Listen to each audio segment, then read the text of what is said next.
মহব্বতে আমার সাথে সবাই বলেন আমার ভাইয়েরা, মদিনা মদিনা আশিক মুমিনের ঠিকানা। বলেন মদিনা আশিক মুমিনের ঠিকানা। জয় মদিনা মদিনা আশিক মুমিন। জালালউদ্দিন সুয়ুতি ৭৫ বার দেখলো নবীজি, ওরে এতবার দেখিয়াও নবী তৃপ্তি তাহার হলো না, এতবার দেখিয়াও নবী তৃপ্তি তাহার হলো না। মদিনা মদিনা আশিক মুমিনের ঠিকানা। বলুন মদিনা মদিনা আশিক মুমিনের ঠিকানা। কথা ঠিক কিনা? নবীর শ্রেষ্ঠ সাহাবী হযরত আবু বকর সিদ্দিকী, ওরে ভালোবেসে শুইল পাশে, ভালোবেসে শুইল পাশে। যাইয়া দেখো মদিনা মদিনা মদিনা আশিক মুমিনের ঠিকানা। বলেন মদিনা মদিনা আশিক মুমিনের ঠিকানা। একটু আমার সাথে জোরে জোরে মহব্বতে সবাই বলবেন, যুবক ভাইরা গলা ছেড়ে দিয়ে বলবেন, আল্লাহ রাসূল পাইতে আমি বায়াত হইলাম। বলুন আল্লাহ রাসূল পাইতে আমি বায়াত হইলাম। মুর্শিদ চান হয় না যে বদনাম, মুর্শিদ চান হয় না যে। তরিকাতের আমল করে কত ভাইরা উঠলো উপরে রে,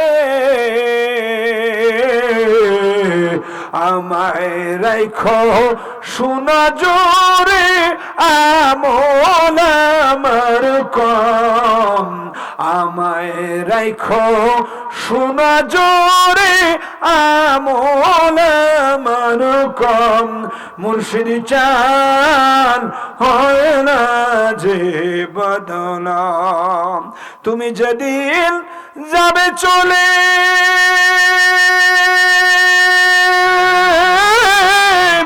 আমাকে যে ওনা ফেলে রে, রাখো তোমার চরণ তলে প্রাণ ভরে দেখতাম।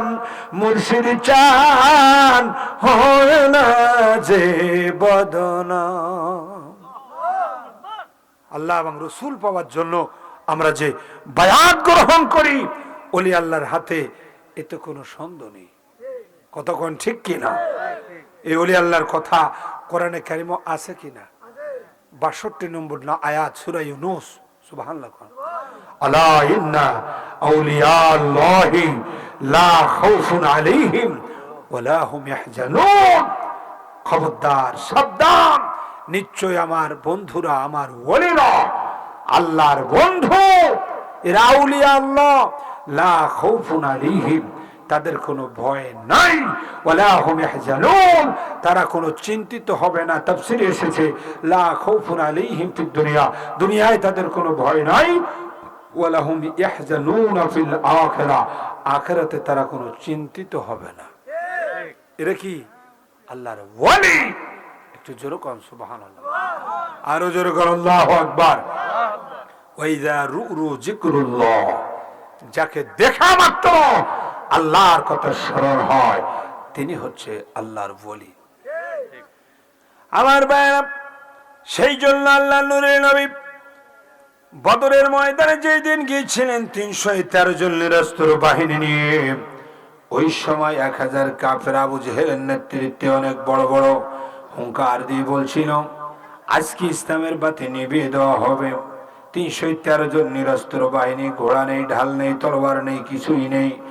আল্লাহ নিরাস্ত্র বাহিনীগুলো নিয়ে বদরের ময়দানে হাজির হওয়ার পরে তাঁবুর মধ্যে আল্লাহকে ডাক দিলেন। সবাই তিনবার বলুন আল্লাহ, আর একটু জোরে জোরে বলুন আল্লাহ আল্লাহ। এভাবে ডাক দিলেন। ডাক দেওয়ার পরে বলেন আল্লাহ, বদরের ময়দানে আমরা এসেছি, ঢাল নাই, তলোয়ার নাই, কিছুই নাই, তোমার সাহায্য আমরা চাই, না সাহায্য করলে আমাদের উপায় কি হবে? আল্লাহ ডাক দিয়ে বলে, বন্ধু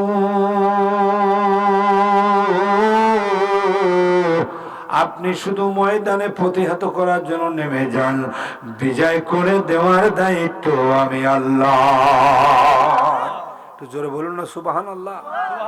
সে আল্লাহ এখনো আছে কিনা? আরো জোরে বলুন। বদরের যুদ্ধ শুরু হয়ে গেল। আমার আল্লাহ আয়াতে কারিমা নাযিল করে ফেরেশতা পাঠিয়ে দিলেন, ফাদরিবু ফাওকাল আ'নাকি ওয়াদরিবু মিনহুম কুল্লা বানান।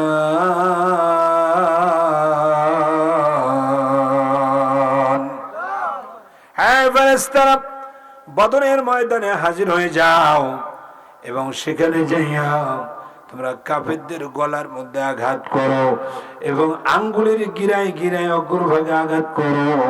দেখা গেল এই বিশাল বদরের যুদ্ধে ফেরেশতা নাজিল হওয়ার কারণে মুসলমানদের মহান বিজয় আল্লাহ এমন ভাবে দিলেন, 70টা কাফের আবু জেহেল সহ জায়গায় নিহত হলো, 70 জন বন্দী হলো। মুসলমানদের মহান বিজয় আল্লাহ দান করে দিলেন। এটাই হচ্ছে গাইবী মদত, গাইবী সাহায্য। ফেরেশতা আসলো, কাফেররা দেখতেও পেল না, দেখলো যে সব কাফের জায়গায় শুয়ে পড়তেছে, কোনো মারা লাগতেছে না, মানে গোপন মায়ের। নবীর বিরুদ্ধে সংগ্রাম করতেছ, গোপন মায়ের যখন হবে তোমার বাঁচানোর কোনো পথ থাকবে না। ওলি আল্লাহর বিরুদ্ধে সংগ্রাম করতেছ, মানে আদালি ওয়ালিয়ান ফাকাদ আযানতুহু বিল হারবে। আলী আল্লাহর বিরুদ্ধে সংগ্রাম করে কখনো তোমরা সফল কাম হবে না। জোরে বলুন ঠিক কি না? আব্বাজি 28 নম্বর পারায় একটা আয়াত আপনারা সব সময় মনে রাখবেন, সূরাতুল মুজাদালা 28 নম্বর পারায় কত চমৎকার কথা আল্লাহ পাক নাজিল করেছেন। এই 28 নম্বর পারার মধ্যে সূরাতুল মুজাদালার মধ্যে দেখতে পেলাম আল্লাহ পাক স্পষ্ট ঘোষণা যেটি দিয়েছেন, এটা আমাদেরকে অবশ্যই মনে রাখা দরকার এবং সব সময় এই 28 নম্বর পারার এই কথাটা আমাদের মনে সব সময় গেঁথে রাখা দরকার। কি বলেছেন আল্লাহ পাক সূরাতুল মুজাদালা শুরুর দিকে? আমার আল্লাহ পাক রব্বুল আলামিন সূরাতুল মুজাদালার শুরুর দিকে এসে বড় চমৎকার কথা আল্লাহ পাক নাজিল করে আপনাকে আমাকে বলেছেন, ইল্লাল্লাযীনা ইউহাদ্দুনাল্লাহা ওয়া রাসূলাহু কুবিতু কামা কুবিতাল্লাযীনা মিন ক্বাবলিহিম। আল্লাহু আকবার। নিশ্চয়ই যারা আল্লাহ এবং রাসূলের বিরুদ্ধে আচরণ করে, আল্লাহর সাথে নবীর সাথে যারা বেয়াদবি করে, কথা বলে না, বিরুদ্ধে আচরণ করে, নিশ্চয়ই যারা আল্লাহ এবং রাসূলের সাথে বিরুদ্ধে আচরণ করে, কুবিতু তাদেরকে অপমান অপদস্থ করা হবে, কুবিতু তাদেরকে লাঞ্ছিত অপমানিত করা হবে, কামা কুবিতাল্লাযীনা মিন ক্বাবলিহিম যেমন তাদের পূর্ববর্তীদেরকে অপমান অপদস্থ লাঞ্ছিত করা হয়েছিল, এদেরকেও করা হবে। অপরাধ কি? অপরাধ হলো নবীর সাথে এবং আল্লাহর সাথে বেয়াদবি করা। হামান, কারুন, ফিরআউন, নমরুদ, আবু জেহেল, আবু লাহাব, উতবা, শায়বা, ওয়ালিদ বিন মুগীরা এরা যেমন নবীদের সাথে বেয়াদবি করার কারণে পৃথিবীতে অপমান অপদস্থ লাঞ্ছিত হয়েছে, কিয়ামত পর্যন্ত যেই গোষ্ঠী নবী পাকের সাথে বেয়াদবি করবে তারা অপমানিত লাঞ্ছিত হবে হবে হবে। দুই হাত তুলে বলো ঠিক কিনা? আল্লাহ আমাদেরকে আল্লাহর হাবিবের মহব্বত দিলের মধ্যে গালিব করে জোর করা। আমিন। দীর্ঘ সময় যারা বসে ওয়াজ শুনে অনেকেই উঠে যাচ্ছেন, আসুন আবারও ওয়াজ মোনাজাতের আগে কয়েকটি গুরুত্বপূর্ণ কথা বলবো। একটু সালাতু সালাম দিয়ে দেই। ইয়া নবী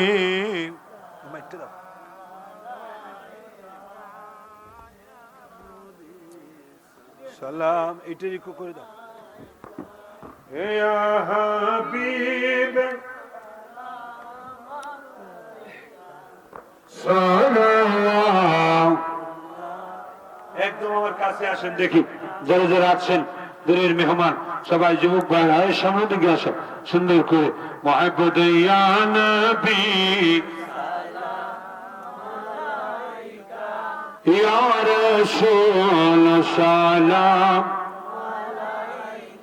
ইয়া হাবিব সালাম সালাওয়াতুল্লাহ আলাইকা সাইয়্যিদি ইয়া রাসূলুল্লাহ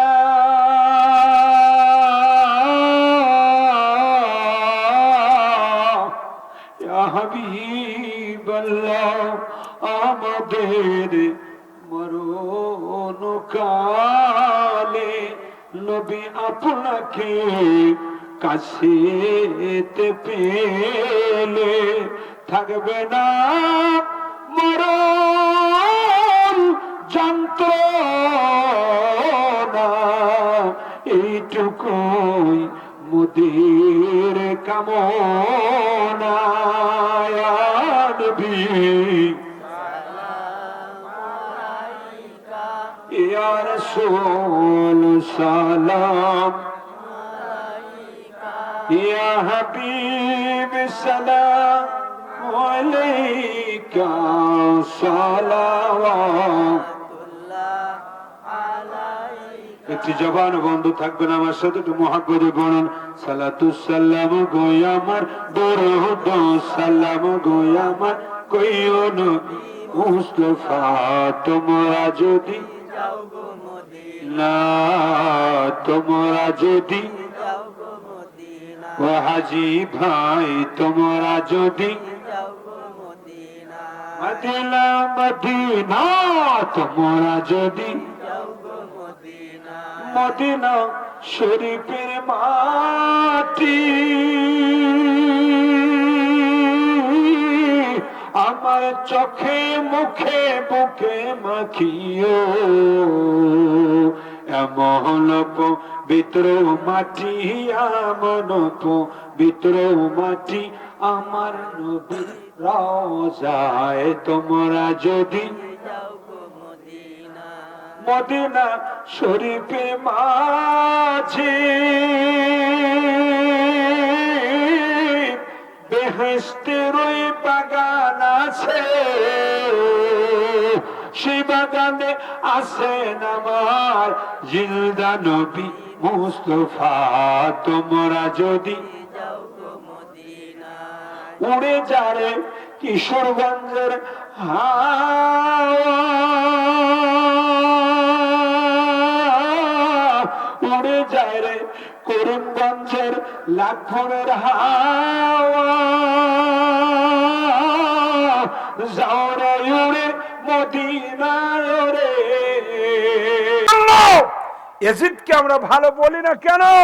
এজিদের সবচেয়ে বদ অভ্যাস হলো নবীজির নাতিকে কষ্ট দিচ্ছে, শহীদ করছে যাতে নবী কষ্ট পায়। কথা বলেন না কেন? কি চমৎকার কথা লেখা আছে আমার বাবারা, সেই জন্য চমৎকার ভাবে আমার আল্লাহ পাক যে বলেছেন যারা আল্লাহ এবং রসুলকে কষ্ট দেয়, এই জন্য নবীজি বলেছেন হাসাইন আমার হুসাইন আমার, এই দুইজনকে যারা কষ্ট দিল তারা যেন আমাকে কষ্ট দিল, এই দুইজনকে যারা ভালোবাসলো তারা যেন আমাকে ভালোবাসলো। আমার সম্মানিত কিশোরগঞ্জের ভাইয়েরা আওয়াজ দিয়ে দিয়ে বলেন, জীবনের চাইতে নবীর ভালোবাসার দরকার আছে কিনা? কি চমৎকার লেখনী! কারবালাতে হোসেন শহীদ নবীজি জাহার নানা, নবীজি জাহার নানা, এজিদের প্রশংসা করলে ঈমান থাকতে পারে না, এজিদের প্রশংসা করলে ঈমান থাকতে পারে না, ঈমান থাকতে। যাদের নামে মসজিদ বানায়, যাদের নাম পড়ে মাদ্রাসায়, ইমাম পড়ে জুমার খুতবায়, মুনাফিকরা দেখতেছে না এজিদের প্রশংসা করলে ঈমান থাকতে পারে না। মা খাদিজা যাদের নানি ছিল মায়ে বড় ধনী, জাবালে নূরে যেতেন তিনি নবীকে খাওয়াতে খানা। কতক্ষণ ঠিক কিনা? সবচেয়ে বড় কথা ইসকি ইয়েজিদি আর হুসাইনি যারা পার্থক্য করতে পারে না, এরা কোন হাক্কানি আলেমের মধ্যে না। যে আলেম ইয়েজিদি হুসাইনি পার্থক্য করতে পারে না, মনে করতে হবে তিনি কোন হাক্কানি আলেম না। কতক্ষণ ঠিক কিনা? তাই আকাশচুম্বী জনপ্রিয় হলেও আমরা তার সাথে নেই, কারণ সে এই পার্থক্যটা বোঝে না। গভীর মনোযোগ আমার সম্মানিত ভাইরা, এবার চলে আসি সূরাতুল কাহাফ 15 নম্বর পারা। সূরা কাহাফের মধ্যে আমার আল্লাহ বড় চমৎকার কথা বলেছেন, ফাওয়াজাদা আবদাম মিন ইবাদিনা ওয়া আতাইনাহু রাহমাতাম মিন ইনদিনা ওয়া আল্লামনাহু মিন লাদুন্না ইলমা। একটু জোরে বলবেন না সুবহানাল্লাহ। সহিহ বুখারীর মধ্যে এসেছে মুসা আলাইহিস সালাম, বনি ইসরাইলদের নবী মুসা আলাইহিস সালাম জালিলুল কদর পয়গম্বর উম্মতের সামনে ওয়াজ করতেছেন। হঠাৎ করে একজন উম্মত দাঁড়িয়ে বলছে, হে আল্লাহ নবী মুসা কালিমুল্লাহ, আপনার কাছে একটু জানতে চাই। বলে কি জানতে চাও? বলে আপনার চাইতে কি এই দুনিয়ায় কোন বিজ্ঞ জ্ঞানী ব্যক্তি আছে নাকি? 15 নম্বর পারা সূরাতুল কাহাফের মধ্যে স্পষ্ট ভাবে এসেছে আব্বাজিরা আমার, আয়াত নম্বর 65। আয়াত নম্বর কত? 65 নম্বর আয়াত। ফাওয়াজাদা আবদাম মিন ইবাদিনা আতাইনাহু রাহমাতাম মিন ইনদিনা ওয়া আল্লামনাহু মিন লাদুন্না ইলমা। তখনই ওই সময় মুসা আলাইহিস সালাম বলেছিলেন, আমি বড় জ্ঞানী, আমার চেয়ে জ্ঞানী কেউ নাই এই জামানায়। আমার আল্লাহ ডাক দিয়ে বলে, মুসা তোমার এই কথা আমার ভালো লাগলো না, তুমি নিজেকে অহংকারী করে বলছো আমি বড় জ্ঞানী। বলে তাহলে আমাকে তুমি তাওরাত কিতাব দিয়েছো, নবী রাসূল বানিয়েছো, আমার জামানায় আর কে জ্ঞানী ব্যক্তি আছে বলে তুমি দেখতে চাও নাকি? বলে হ্যাঁ আমি দেখতে চাই। বলে ঠিক আছে তাহলে যাও, 2 সাগরের মিলন কেন্দ্রে যে দেখবা আমার একজন জ্ঞানী ব্যক্তি পাওয়া যাবে। এই জন্য মুসা আলাইহিস সালাম তিনি বিরাট বড় একটি মাছ ভেজে নিলেন, ইউশাবের নুনকে সাথে নিয়ে চলতে চলতে অনেক দূর যে ক্লান্ত হয়ে গেলেন। খাদেমকে বললেন আমি একটু বিশ্রামে যাচ্ছি, তুমি জাগ্রত থাকো। আর খাদেম একটু উজু করতে যে একটু কুয়ার পানি হাতের মধ্যে মেখে একবারে প্যাকেটের পাশে এসে সেই পানি যেই মাছের গায়ে পড়ছে, আর সঙ্গে সঙ্গে ভাজা মাছ লাফাইতে লাফাইতে সোজা সাগরের দিকে চলে যাচ্ছে। বলেন তেল দিয়ে টাইট করে বাড়িতে ভেজে নিয়ে থলি করে মাছ নিয়ে গেলে ওই মাছ যদি আবার জীবিত হয়ে লাফায়, কি ভয় করবে না? ভয়ের ব্যাপার না কি রে? ও তো মরাও না, ওর তেল দিয়ে একদম শক্ত করছি, গ্রিল করছি কতক্ষণ, এরপর তাজা মাছ জীবিত হয় কেমনে? খাদেম কিছুই বলে না, যে যাচ্ছিস তোর মতো যা, আমার জন্য কিছু করিস না। কতক্ষণ কিছু দূর যে মুসা আলাইহিস সালাম ঘুম থেকে উঠে বলে চলো সামনে। আবার কিছু দূর গেলেন, মাছ কই? ওরকম মাছ কই মানে মাছ যেখানে ঘুমাইলেন ওই জায়গায় তো সে ওর মতো চলে গেছে। আরে বেকুব, ওই জায়গায় তো প্রেমের খেলা, চল কই? সে বলে ওই পিছনে সেই জায়গা। কতক্ষণ পিছনে সেই জায়গা শিলাখণ্ডের ওখানে। কোন জায়গায়? শিলাখণ্ডের ওখানে যাও। যে দেখে স্পিরিট বোর্ডের মতো মাছটা আস্তে আস্তে করে পানি ফাঁকা করতে করতে যাচ্ছে। আল্লাহর কি কুদরত! ঠিক ওই জায়গায় মুসা আলাইহিস সালাম তাকিয়ে দেখলেন আল্লাহর একজন বান্দা, যাকে তিনি পেয়ে গেলেন। ফাওয়াজাদা, 2 জন মুসা আলাইহিস সালাম ইউশাবিন নুন 2 জন পেয়ে গেলেন। আবদাম মিন ইবাদিনা, ফাওয়াজাদা আবদাম মিন ইবাদিনা, আল্লাহর বান্দাদের মধ্যে থেকে এমন একজন বান্দা, আতাইনাহু রাহমাতাম মিন ইনদিনা, যাকে আল্লাহ বলছে আমার পক্ষ থেকে আমি যাকে রহমত দিয়েছি, এবং ওয়া আল্লামনাহু মিন লাদুন্না ইলমা, এবং আমি আল্লাহ কুদরতি ভাবে যাকে ইলমে লাদুন্নি শিক্ষা দিয়েছি। আর একটু জোরে কোন সুবহানাল্লাহ। কি শিক্ষা দিলেন? এলমে লাদুন্নি, এটা যারা তরিকা বোঝানো ওর সামনে বললি বলবে কি ইয়া আবার কি কত কানা ইলমে লাদুন্নি তাফসীর করে দেখেন আই ইলমুল গায়ব, যাকে আল্লাহ গায়েবের জ্ঞান শিক্ষা দিয়েছেন। কিসের জ্ঞান? ওরা তো বলে নবী গায়েব জানে না, ওরা খিজির আলাইহিস সালাম পর্যন্ত গায়েব জানে। যাকে আল্লাহ গায়েবের জ্ঞান শিক্ষা দিয়েছেন, আই ইলমুল কাওয়ায়েন, আই ইলমুল গায়ব, বহু কথা তাফসীরে এসেছে সেই খিজির আলাইহিস সালাম, এবং এসেছে এখানে ওয়াজাদা আবদাম মিন ইবাদিনার তাফসীরে ইয়ানি খিদরান। সুবহানাল্লাহ। খিজির আলাইহিস সালামকে পেয়ে গেলেন, যাওয়ার পরে মূসা আলাইহিস সালাম বললেন ভাইজান আসসালামু আলাইকুম। খিজির আলাইহিস সালাম বললেন ওয়া আলাইকুম আসসালাম, মান আনতা, আপনি কে? মূসা নবী বললেন আনা মূসা কালিমুল্লাহ। খিজির আলাইহিস সালাম বললেন আপনি কি বনি ইসরাইলের নবী সেই মূসা? বললেন হ্যাঁ আমি বনি ইসরাইলের নবী সেই মূসা। কি জন্য আমার কাছে এসেছেন?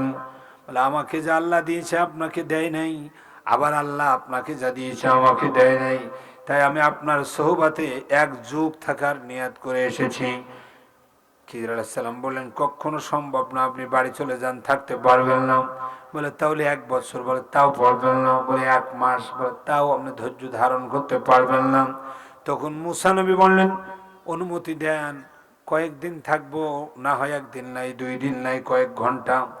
তখন খিজির আলাইহিস সালাম বললেন থাকবে, কোনো সমস্যা নেই, তবে তোমার কাছে একটাই দাবি, আল্লাহর পক্ষ থেকে আমার দ্বারা যদি কোনো অলৌকিক ঘটনা আল্লাহ কোনো কিছু দেখায় তাহলে তোমাকে কিন্তু ধৈর্য ধারণ করে থাকতে হবে, কোনো প্রশ্ন করলে হবে না।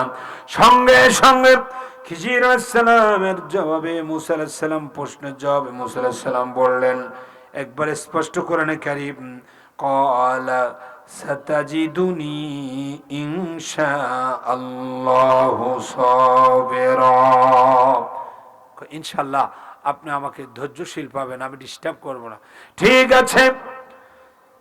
যখন একসাথে মিলে গেলেন, সামনে যায় ফানতালাকা হাত্তা ইযা রাকিবা ফিস সাফিনাতি খরাকাহা, দুইজন ওই নৌকায় উঠবে বলে মাঝি দাঁড়িয়ে আছে, বলছে হুজুর আসেন, আপনার অপেক্ষায় আমি অপেক্ষা, মানে আপনি উঠলেই ছেড়ে দেবো, আপনার দোস্ত নেন, বন্ধু নেন, ভাইকে নেন। মূসা এবং খিজির আলাইহিস সালাম উঠলেন, নৌকা ছেড়ে দেওয়া হলো। যেই ওই পাড়ে ভিড়বে, আর বিশাল একটি লোহার এরকম লাঠির আগায় কাঠের আগায় লাগানো ছিল বল্লকের মতো, এটা দিয়ে জোরে খিজির আলাইহিস সালাম এভাবে জোরে আঘাত করলেন, আর নৌকা ছিদ্র হয়ে গেল। শরিয়াতের নবী মূসা আলাইহিস সালাম বললেন কি ব্যাপার, আপনি কি আমাদের ডুবিয়ে মারবেন তাই ছিদ্রটা করেছেন? কি বললেন?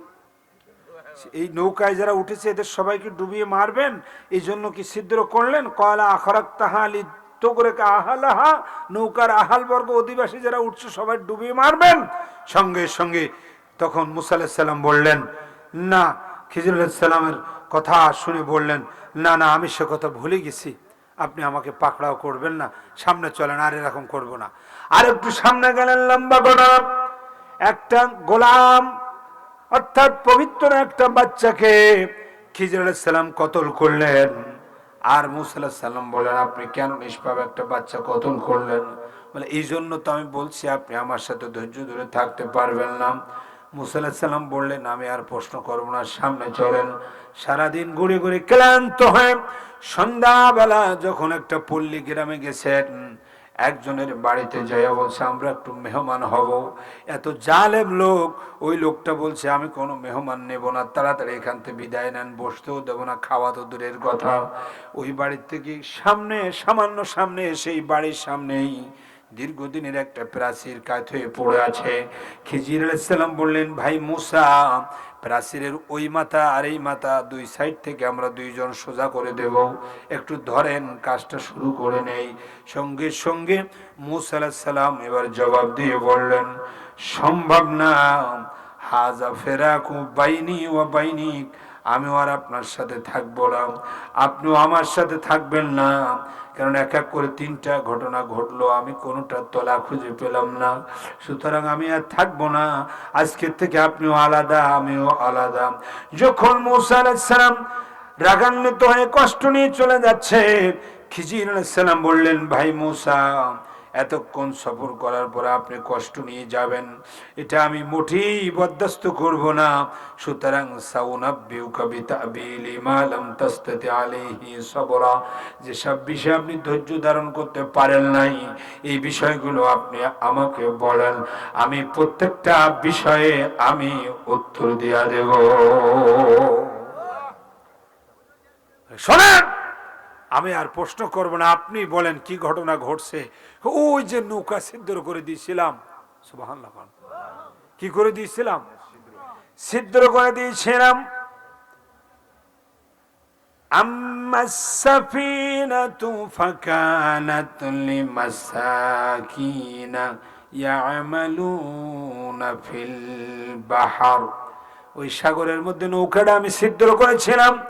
আমি এলমে লাদুন্নির চোখ দ্বারা আমি দেখতে পেয়েছিলাম কিছুদিন পরে নৌকার ঘাটে একজন জালেম বাদশাহ আসবে।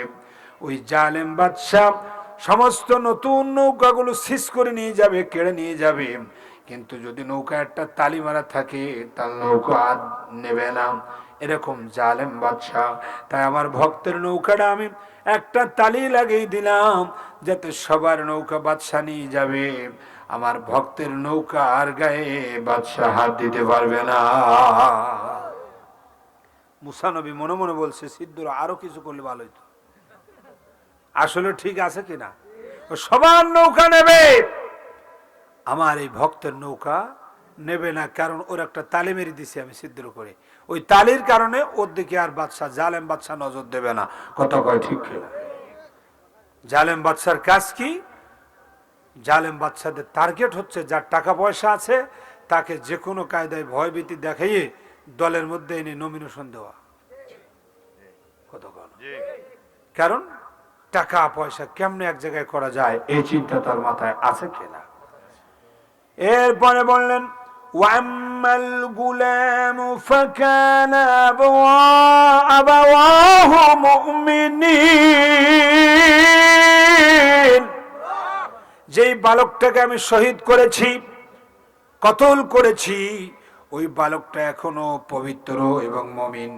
কিছুদিন পরে আমি আশঙ্কা করছি বালকটা কুফরিতে লিপ্ত হবে, আর বালকের এই মহব্বতে তার পিতামাতাও কুফরিতে লিপ্ত হবে।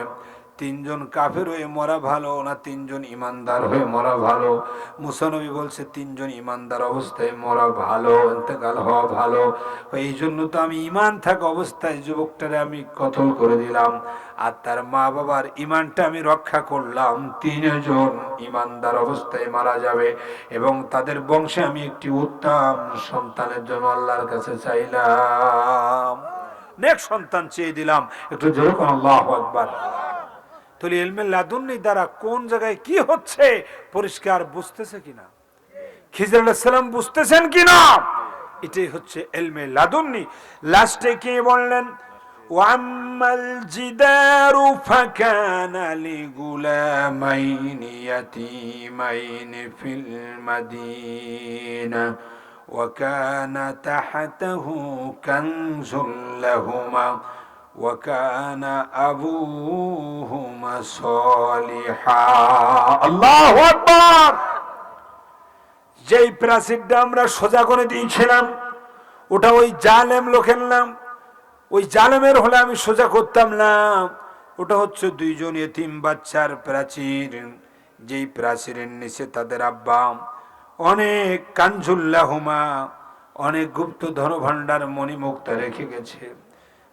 এই 2 জন বাচ্চা হচ্ছে এতিম বাচ্চা, এতিম বাচ্চার প্রাচীর। এখন যদি প্রাচীরটা পড়ে মণিমুক্তাগুলো উন্মুক্ত হয়ে যায়, তাহলে মণিমুক্তাগুলো ওই জালেম কেড়ে করে নিয়ে যাবে, মালিক হবে। তাই প্রাচীরটা আমি সোজা করে দিলাম, যাতে শিশু বাচ্চাগুলো বড় হওয়ার পরে তারা ঘরবাড়ি নির্মাণের কাজে প্রাচীর ভাঙলে তারা যেন আস্তে করে তারা যেন এই সম্পদের গুপ্ত ধনভাণ্ডারের মালিক হয়ে যায়। এবং তাদের পিতা ছিল একজন আল্লাহর ওলি। একটু জোরে করো আল্লাহু আকবার। একটু জোরে জোরে মহব্বতে আমার সাথে সবাই জোরে জোরে